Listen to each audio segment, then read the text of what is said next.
ಯಾವ ದೇವ್ರ ಪ್ರಸಾದ ಅಂತ ಹೇಳ್ತೀನಿ, ಕೊನೆವರೆಗೂ ನೋಡಿ. ವೆಲ್ಕಮ್ ಬ್ಯಾಕ್ ಟು ಅಮ್ಮಸರು ಬ್ಲಾಗ್ಸ್. ಯಾರೆಲ್ಲ ನಂತರ ಮಾಡ್ತೀರಾ ಕಮೆಂಟ್ ಮಾಡಿ. 5 ಗಂಟೆಗೆ ಅಲಾರಾಮ್ ಇಡೋದು, 7 ಗಂಟೆಗೆ ಎದ್ದೇಳೋದು.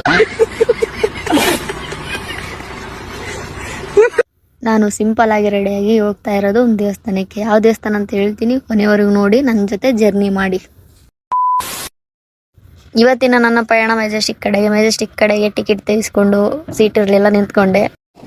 ಬರೀ ಇಂಥದೆಯಾ?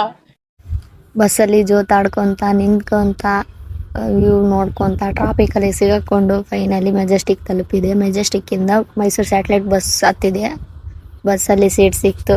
ಏನೋ ತುಂಬ ಖುಷಿ ಆಯಿತು ಸೀಟ್ ಸಿಕ್ಕೋದಕ್ಕೆ. ಅದೇ ಖುಷಿಯಲ್ಲಿ ವಿಡಿಯೋ ಮಾಡ್ಕೊಂಡೆ. ಆವತ್ತು ಇವರ ಮುಖದಲ್ಲಿ ಒಂದು ತೇಜಸ್ಸನ್ನು ನೋಡಿದೆ, ಏನನ್ನು ಸಾಧಿಸಿರೋ ಸಂತೋಷ. ಮೈಸೂರು ಬಸ್ ಸ್ಟಾಪ್ ಇಳಿದು ಚನ್ನಪಟ್ಟಣ ಕಡೆಗೆ ಟಿಕೆಟ್ ತೆಗೆಸಿದೆ. ಸ್ವಲ್ಪ ವಿಡಿಯೋ